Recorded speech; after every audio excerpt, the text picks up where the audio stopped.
किसी एक गांव में लोग खेती किया करते थे। यहाँ की जमीन में फसल अच्छी होती थी, लेकिन किसानों को नदी किनारे जाकर खेती के लिए पानी ले आना पड़ता था। ये काम बड़ा ही मेहनती था, लेकिन ये सबसे मुश्किल काम उन लोगों के लिए था जिनकी खेती ऊपर पहाड़ी पर थी। ऐसी ही जगह रहता था किशन। किशन पहाड़ी पर खेती किया करता था। बड़ी जगह होने के बावजूद वो थोड़ी सी ही जमीन में खेती किया करता था। वजह ये थी कि बड़े खेती को जितना पानी लग सकता था, उतना पानी पहाड़ी पर ले जाना मुमकिन नहीं था।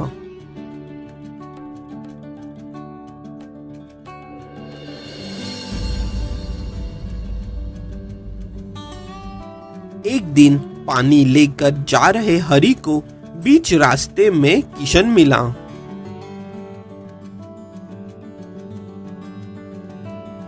बड़ा थक गया हूँ किशन, सुबह से 7वीं बार पानी ले जा रहा हूँ। सवेरे 5 बजे से पानी लाना शुरू किया है, अब तक सिर्फ 3 ही बार पानी ला पाया। हरि का घर किशन के घर की तरह पहाड़ी पर नहीं, बल्कि नीचे नदी के पास ही था।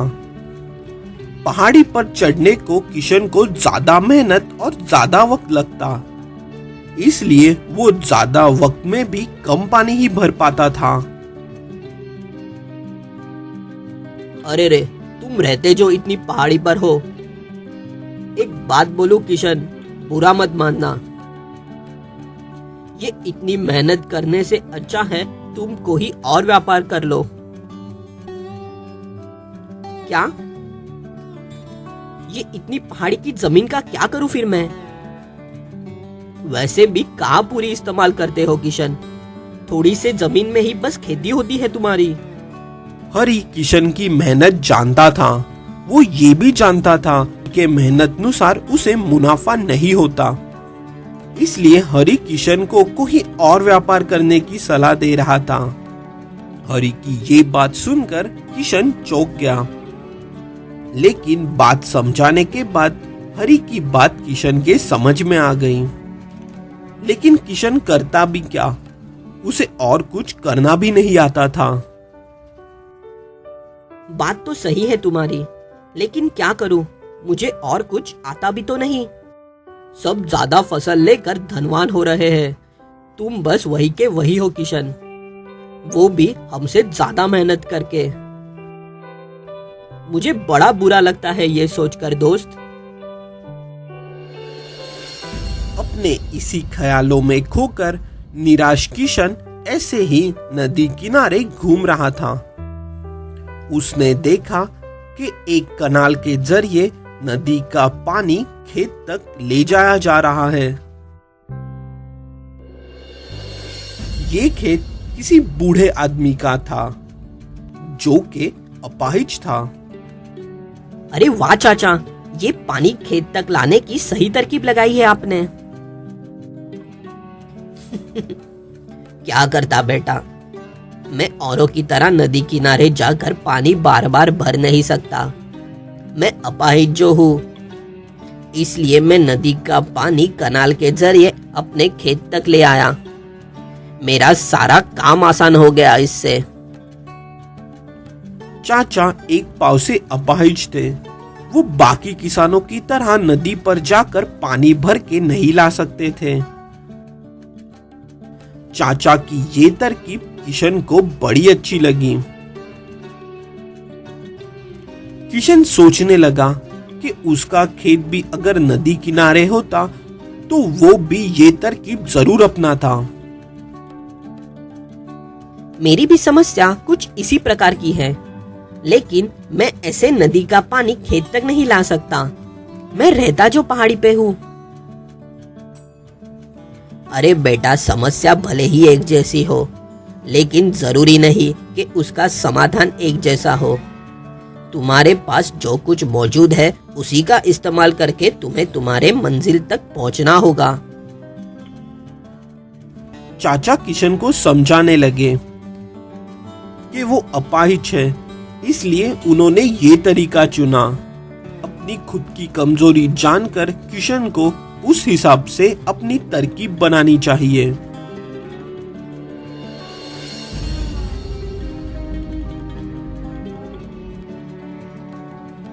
अपने खेत में आकर किशन सोचने लगा, मुझे भी कोई तरीका सोचना होगा जिससे मेरी मेहनत कम हो जाए। उसके आसपास तेजी से हवाएं चल रही थी। दूसरे दिन किशन ने कुछ काम करना शुरू कर लिया। वो बड़ी मेहनत और लगन से अपना काम कर रहा था। कुछ दिन बीत गए, किशन अपने इसी काम में लगा हुआ था। दरअसल उसने एक पवन चक्की बनाई थी। पहाड़ी पर तेज हवाएं चलती थी, जिसके कारण पवन चक्की तेजी से घूमती।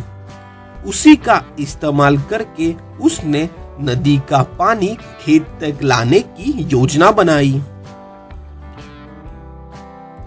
अब किशन के खेत को पानी मिलने लगा, फसल ज्यादा होने लगी।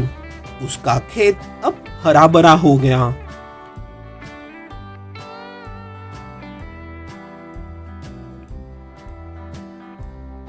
आखिर मेरी मेहनत मेरे नए तरकीब के कारण रंग लाई। किशन बड़ा खुश था। तो देखा दोस्तों, प्रयास करके भी अगर सफलता ना मिले तो हमें अपना लक्ष्य नहीं बल्कि प्रयास करने का तरीका बदलना चाहिए।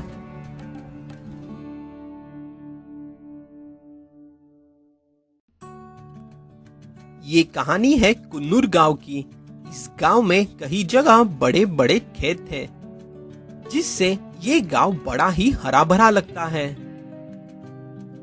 इस गांव में एक बड़ा सा खेत था मार्तंड का। मार्तंड बड़ा ही अमीर था। वो इस खेत में कभी खुद काम नहीं करता। उसके खेत में जगदीश नाम का एक किसान काम किया करता था। अरे वाह जगदीश, अच्छी फसल आई है। लगता है तुम बड़ी मेहनत से काम कर रहे हो। बहुत अच्छे। जी, आपने मुझे खेत में काम दे के रोजगार दिला दिया। इतना ही नहीं, इसी खेत में रहने के लिए घर भी बनवा दिया। आपके एहसानों के आगे तो मेरी मेहनत कुछ भी नहीं है मालिक। मार्तंड जगदीश के काम से बड़ा ही खुश था। तो जगदीश भी इस खेत में बड़ी लगन से काम किया करता था। खेत में ही मार्तंड ने जगदीश के रहने के लिए एक घर बनवाया था। तो उसी के बगल में मार्तंड का भी बड़ा सा घर था। एक रात अचानक कुन्नूर में मूसलाधार बरसात होने लगी। आसमान मानो जैसे फट पड़ा था। काफी देर हो गई, लेकिन बरसात तो रुकने का नाम ही नहीं ले रही थी। फिर बरसात ने तूफान का रूप ले लिया। धीरे धीरे हर जगह पानी भरने लगा। अब पानी जगदीश के घर में भी आने लगा। अरे ये क्या, पानी मेरे घर तक आ गया। बाप रे, क्या मुसीबत है। इस मुसीबत के कारण जगदीश सोच में पड़ गया। दूसरी ओर मार्तंड अपने पत्नी के साथ खिड़की में खड़ा होकर बारिश के मजे ले रहा था। अरे वाह, ऐसे बारिश में गर्मा गर्म पकोड़े मिल जाते तो क्या बात थी। अभी बना के लाती हूँ। जगदीश बड़ा परेशान हो चुका था। ये बारिश नहीं रुकने वाली, मुझे कुछ ना कुछ करना होगा। कुछ सोचकर जगदीश बरसात में घर से बाहर चला गया।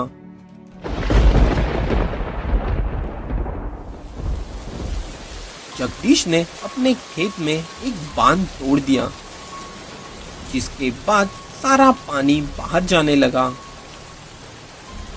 धीरे धीरे जगदीश के घर का पानी भी उतरने लगा। अब सही हो गया, अब कोई परेशानी की बात नहीं है। जगदीश ने जो बांध तोड़ा, वहां से जो पानी निकलने लगा, वो पानी अब बड़े तेजी से मार्तंड के घर में घुसने लगा था। धीरे धीरे मार्तंड के घर में भी पानी घुस गया।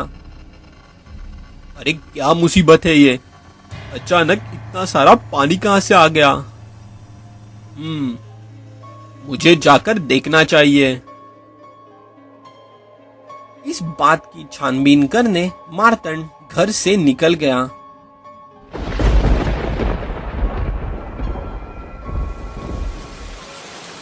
जब उसने देखा कि खेत का बांध टूटा है, तो उसे यकीन हो गया कि ये काम जगदीश का ही हो सकता है।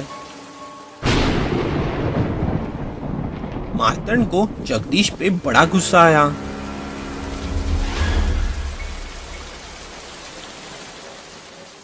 गुस्से से मार्तंड जगदीश के घर आया। अरे जगदीश, तुम्हारे घर में पानी तो नहीं घुसा ना? क्यों? नहीं मालिक, मैंने खेत का बांध तोड़ दिया, जिससे सारा पानी निकल गया। और तो तुमने ही वो बांध तोड़ा? क्यों? मुझे तो शक था ही, तुम्हारे इस झोपड़े में पानी ना घुस जाए, इसलिए तुमने मेरे बड़े से घर में पानी घुसवा दिया। मुझे पता नहीं था मालिक कि बांध तोड़ने से आपके घर में पानी भर जाएगा। मैंने तो बस इसलिए किया कि मेरे एहसानों का अच्छा कर्ज उतारा है तुमने जगदीश। बस बहुत हुआ, मुझे और गुस्सा मत दिलाओ, बस चले जाओ यहाँ से। लेकिन मालिक, मुझे सच में पता नहीं था। मुझे कुछ नहीं सुनना, तुम बस इसी बरसात में यहाँ से चले जाओ। मैं तुम्हारी शक्ल भी नहीं देखना चाहता। जी मालिक। मार्तंड के इतना डांटने के बाद जगदीश नाराज होकर वहां से चला गया।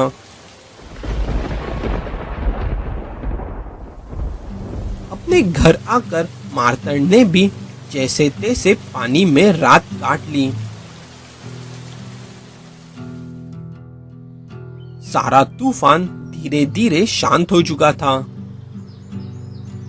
दूसरे दिन बारिश भी रुक गई थी। मार्तंड सुबह सवेरे सैर करने के लिए निकला।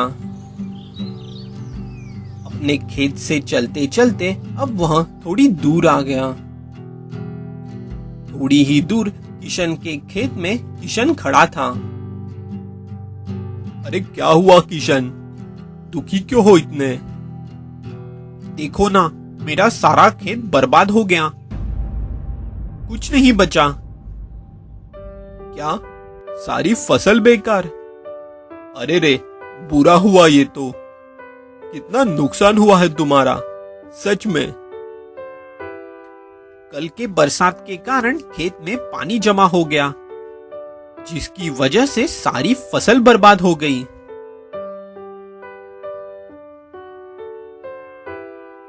सारे गांव का यही हाल है।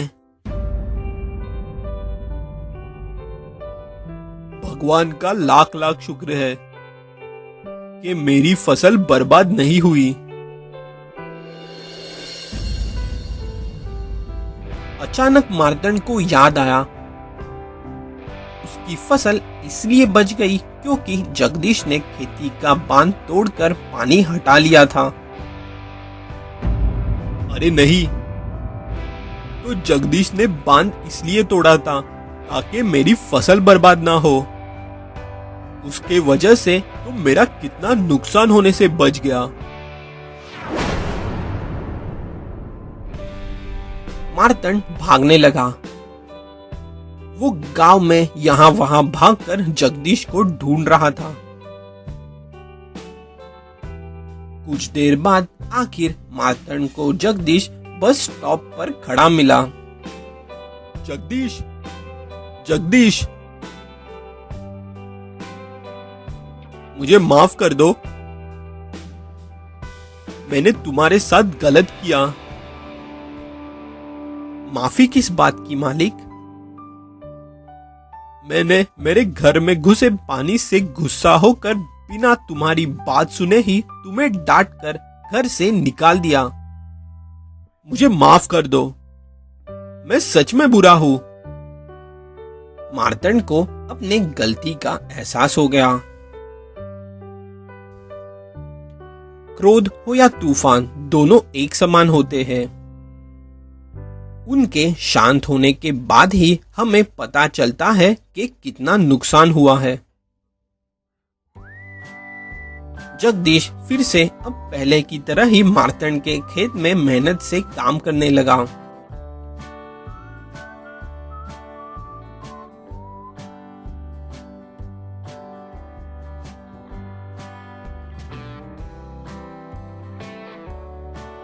इस तरह की और कहानियां देखने के लिए हमारे टून टीवी चैनल को जरूर सब्सक्राइब कीजिए। अगर ये कहानी आपको पसंद आई हो तो इसे लाइक करें और अपने दोस्तों या रिश्तेदारों के साथ जरूर शेयर करें। आपके सुझाव हमें कमेंट करके बताएं।